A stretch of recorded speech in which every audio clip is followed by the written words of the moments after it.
in today's video, I'm going to be telling you what you need to know before you start raising maintenance-free goats.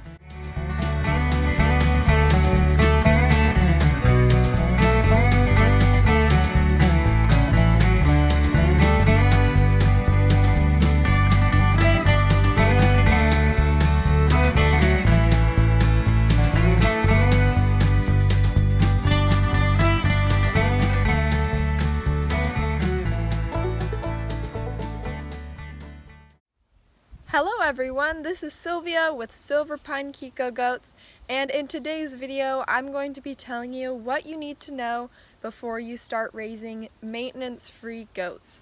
So when you're thinking about maintenance-free, typically this is somebody who wants to raise goats without any input.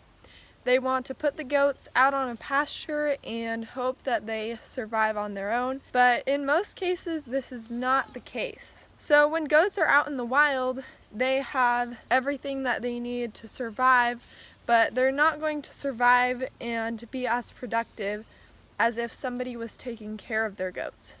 Out in the wild, they have adapted over many years to different places in the world, and goats are actually not native to the US. So here in the US, we have imported goats, and this is not their natural environment. So sometimes people have to step in a little bit. But there are ways to be able to raise goats with very little maintenance. There are certain breeds of goats and different ways that you can be able to keep a successful, low-maintenance goat herd. So the type of breed that I raise is Kiko Goats. Kiko Goats are a really amazing breed of goat that require very little input when you have the right setup and the right genetics. When you are choosing the goat breed that's right for you to have a low maintenance goat herd, it's important to consider the different breeds that are out there and think what is going to work best for you. So there are actually several breeds of goats out there that might work. I would say that some of the best ones that you should consider are Kiko goats and Spanish goats. These goats have been bred to be able to survive with very minimal input from the producer. They're very hardy goats, very parasite resistant, and as long as you get your goats from a very good breeder with good hardy genetics and goats that are able to thrive in less than ideal circumstances, those are going to be the goats that are right for you. So the first step is deciding which breed you want. Again, if you are wanting low input and you want a breed that's going to be able to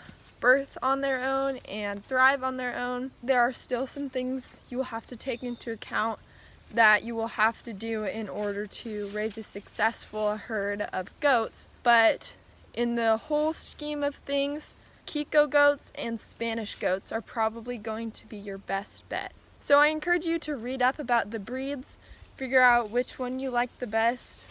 When I was deciding which breed of goat that I wanted to raise, I decided to go with New Zealand Kiko Goats. And so far, I have really been enjoying raising this breed of goat.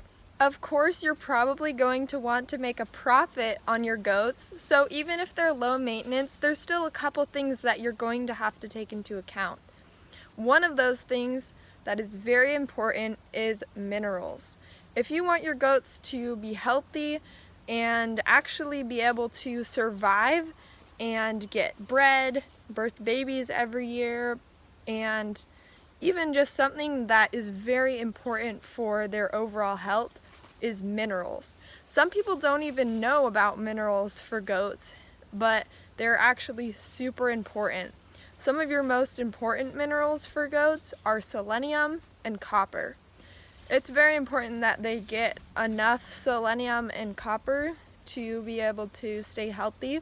So I like to give copper twice a year, so every 6 months I get Copassure copper, and what I do is I take a capsule and I put it in grain and I feed it to the goat. How many capsules you will need is dependent on the weight of the goat.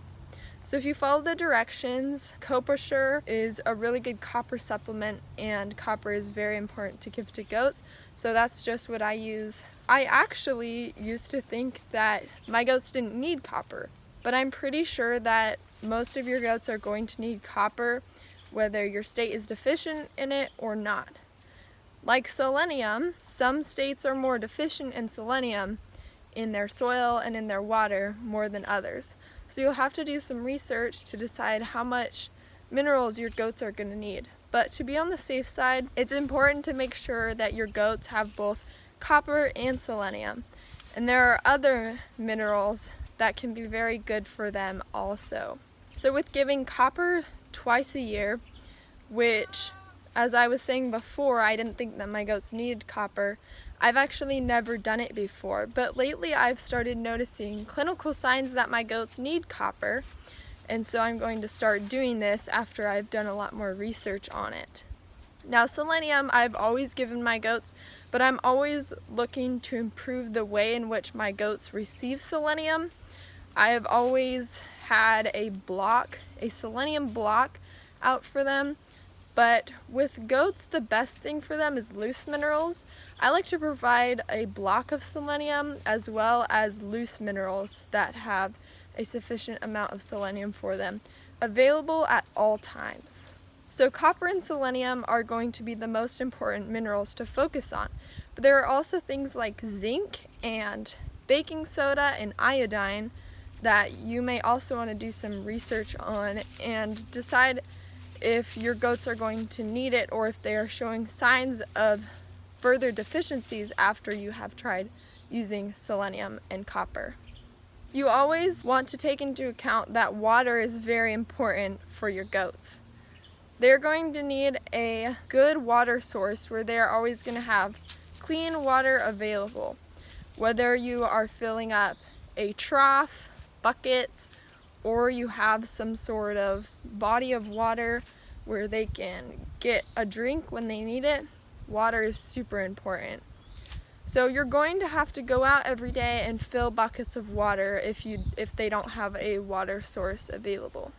Now, one of the most important things is that your goats are going to have sufficient vegetation to keep them well fed. Here where I live in Oregon, you can tell there's lots of greenery and lots of really good browse for my goats to eat. Now, as you could tell, I said browse and I did not say graze for a reason. Cows and sheep are grazers and goats are browsers. They typically don't eat grass, or at least not very much of it, and they don't mow it down like sheep and cattle do. They might just nibble off the tops of it and browse around through it. But grass is not really good for goats. The lower down to the ground they get, the more parasites they're going to pick up in the grass, and that's going to lead to parasite problems, especially if you have not worked with the genetics in your goats or bought from a breeder with good genetics in their herd that are going to help your goats' parasite resistance. So goats are more browsers, where they are eating leaves and they are eating with their head up off the ground. They're eating food up high from tree branches, and they find leaves, the bark off of trees, and things like that. So food and water and minerals, as well as the breed of goat that you're going to get, are all very important to consider before you go completely maintenance free with your goats, because you're never going to be completely maintenance free. Something else that you also have to take into account is fencing. They say that if a fence doesn't hold water, it won't hold a goat, and that is partially true. Goats are escape artists and they're really good at escaping fencing. If you want to not have to feed your goats, and they are goats that are thriving off of forage, like the Kiko and Spanish goats that have that ability, you want to make sure that they have sufficient forage available. And if your weather conditions get really cold and snowy where there isn't much forage available, you're still going to have to supplement them with hay or other feedstuffs when that time happens. With fencing, I like to use Premier One electric fence. I know of other homesteaders and farmers that are raising Kiko goats especially. Now, anyone can use this, but for a Kiko goat rotational browsing pasture system, I've really enjoyed the Premier One electric fence, and I know of other breeders, like I said, that use this, and it works really well. Now in my case, because I don't have a livestock guardian to be able to keep my goats safe, I still have to lock them up at night in a woven wire fence, so I have a very secure pasture that I lock them up in at night. And then every day I put them out to browse in their foraging pasture area. So fencing is something that you're definitely going to have to put time into. You can't just tie up your goats or put them out in your lawn and expect them to eat everything in sight. Fencing is super important before you bring any kind of goat home. So I wanted to pop in and talk about hoof trimming. So when you are raising low maintenance goats, the goal is to have to hoof trim as little as possible. Every goat has hooves that grow, whether they're being trimmed by actual clippers or they're being worn down on rocks. There is a way that they have to be worn down. So in the wild, typically goats' hooves have adapted to be able to wear on the rocks that they walk on, and the long distances that they travel, it continually wears them down. But when goats are in captivity, you either need to select the best genetics that are closest to their wild ancestors and have the right environment for their hooves to be able to wear down enough so that way you never have to trim them. Or if you don't have those very, very high quality genetics from some of your best goats that are up there, you're still going to have to trim hooves, even with a low maintenance herd. So even I have to trim my goats' hooves because my genetics are not completely up there with the highest quality goats. I still have good quality goats, but I'm always looking to improve it. And I also don't have the perfect environment for their hooves to be able to wear completely. So I just wanted to touch on that a little bit, that you will probably still have to trim hooves a little bit with your low maintenance goats. If your goats are going to be kidding year round, if you have breeding goats, this is especially important. But you are always going to want to have medication on hand. And even if you have low maintenance goats, you never know. Sometimes you're still going to have to give medication, or you're going to have to give a dewormer to goats that are failing to thrive in the conditions that you want them to. So basically, the first thing that it all comes down to is making sure that you have the best genetics in your herd. You want goats that are healthy, that are going to be able to thrive in these tough conditions, but once in a while you're going to see that some goats just may not thrive as much as you want them to, and you're going to have to give medications every once in a while if you want your goats to survive and be able to be profitable. It's always good to keep good medications on hand, and like I said, if you're kidding, you're going to want a kidding kit just in case, because you never know. So I have a storage shed with shelves in it where I keep my minerals and my medications and any type of feed that I have. I have lots of things on hand just in case, because like I said, you never know. Sometimes you're going to need them, even if you have a maintenance-free herd. So I hope this video was helpful. Please don't forget to give it a thumbs up. If you liked it, share this video with others who are interested in getting into goats that are maintenance-free, and subscribe to the channel if you haven't already. Thanks so much for watching, and I will see you on the next video. Bye!